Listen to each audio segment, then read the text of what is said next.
Tiada kata yang manis selain ucapan syukur kepada Bapa di surga yang boleh kami kenal di dalam nama Tuhan Yesus Kristus.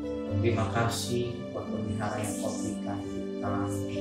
Kami merasakan kebaikan Kau yang sedemikian rupa dalam kami dan keluarga kami.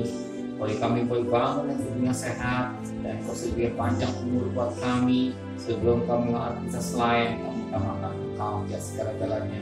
Dengan mesbah keluarga, mesbah pribadi, dan kami berikan pujian penyembahan, kainekan doa syafaat, dan kami juga rindu mendengarkan firman-Mu. Roh Kudus, urapi kami, urapi hamba-Mu, kuasai hati dan pikiran kami, sehingga firman-Mu menjadi berkat buat kami. Haleluya. Amin. Shalom. Pagi, selamat bertemu dalam kasih Tuhan Yesus Kristus. Hari ini kita akan membaca dari Hagai pasal 2. Hagai pasal 2 ayat pertama sampai ayat 24. Hagai pasal 2 ayat pertama sampai ayat 24. Pada hari yang ke-24 dalam bulan yang ke-6, pada tahun yang kedua zaman Raja Darius, dalam bulan yang ke-7 pada tanggal 21 bulan itu datanglah firman Tuhan dengan perantara Nabi Hagai. Katakanlah kepada Jerubabel bin Shealtiel bupati Yehuda dan kepada Yosua bin Yoyadah imam besar dan kepada selebihnya dari bangsa itu demikian. Masih adakah di antara kamu yang telah melihat rumah ini dalam kemegahannya semula? Dan bagaimana kamu lihat keadaanmu sekarang? Bukan keadaannya di matamu seperti tidak ada arti.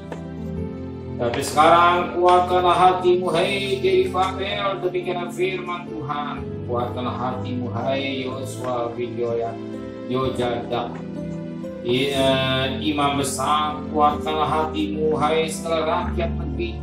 Demikianlah firman Tuhan, bekerjalah sebab aku ini menyertai kamu. Demikianlah firman Tuhan semesta alam. Sesuai dengan janji yang telah kuikat dengan kamu pada waktu kamu keluar dari Mesir. Dan Rohku tetap tinggal di tengah-tengahmu. Janganlah takut.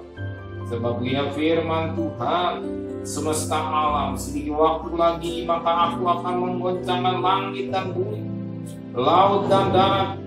Aku akan menggoncang segala bangsa sehingga barang yang indah-indah kepunyaan segala bangsa datang mengambil. Maka aku akan memenuhi rumah ini dengan kemegahan firman Tuhan semesta alam. Kepunyaanku perak dan kepunyaanku emas, demikian firman Tuhan semesta alam. Adapun rumah ini kemegahannya yang kemudian akan melebihi kemegahan yang semula. Firman Tuhan semesta alam, dan di tempat ini aku akan memberi damai sejahtera. Demikianlah firman Tuhan semesta alam. Pada tanggal 24 bulan yang ke-9 pada tahun yang kedua zaman Darius, datanglah firman Tuhan pada Nabi Hagai dunia. Begini firman Tuhan semesta alam.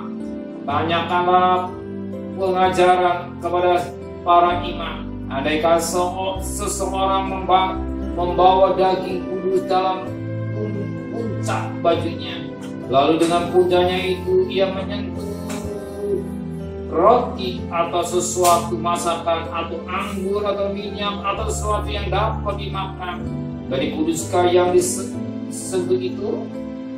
Lalu para imam menjawab, katanya tidak. Berkatalah pula Hagai, jika seseorang yang najis oleh maksiat menyentuh semua itu menjadi kuduskah yang disebut itu? Lalu para imam menjawab, katanya tidak tentu. Maka berbicara Hagai, katanya begitu juga dengan umat ini dan dengan bangsa ini di hadapanku. Demikianlah firman Tuhan.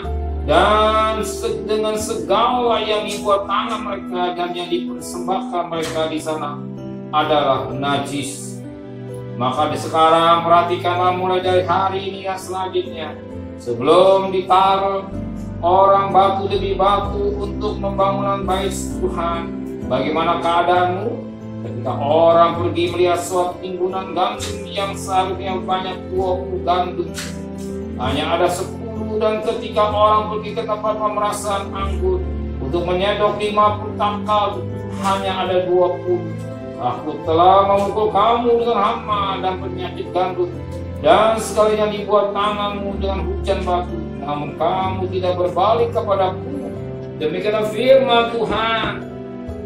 Perhatikanlah mulai dari hari ini selanjutnya, mulai dari hari yang ke-24 bulan ke-9, mulai dari hari peletakan di dasar bait Tuhan.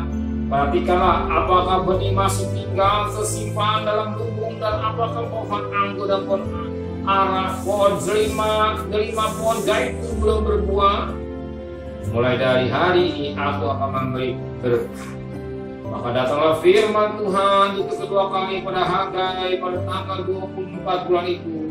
Bunyinya, katakanlah pada Zerubabel bupati Yehuda, begini aku akan mengguncangkan langit dan bumi, dan akan menggembalikan tata raja-raja. Aku akan memusnahkan kekuasaan kerajaan bangsa-bangsa, dan akan menjungkir balikan kereta dan pengendaranya, kuda dan pengendaranya akan rebah mati, masing-masing oleh pedang temannya. Pada waktu demikianlah firman Tuhan sengsara, aku akan mengambil engkau, hei Zerubabel bin Shealtiel hambaku. Demikianlah firman Tuhan, dan akan menjadikan engkau seperti cincin menterai, sebab engkaulah yang kupilih. Demikianlah firman Tuhan semesta alam. Kita lihat firman Tuhan dikatakan pada ayat yang ke-8, aku akan menggoncangkan segala bangsa, sehingga bara yang indah-indah kepunyaan segala bangsa datang mengalir. Bahkan dikatakan dalam firman Tuhan pada ayat 22, katakanlah pada Zerubabel bupati Shealtiel ini, aku akan menggoncangkan langit dan bumi. Firman Tuhan akan menggoncangkan langit dan bumi.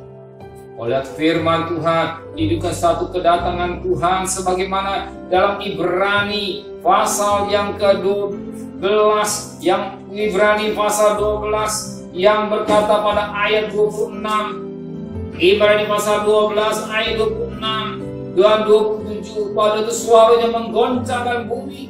Tapi sekarang ia memberikan janji satu kali, aku akan menggoncangkan bukan hanya bumi saja, melainkan langit juga. Bukan satu kali lagi menuju kepada perubahan pada apa yang dapat digoncangkan, karena ia jadikan supaya tinggal tetap apa yang tidak tergoncangkan.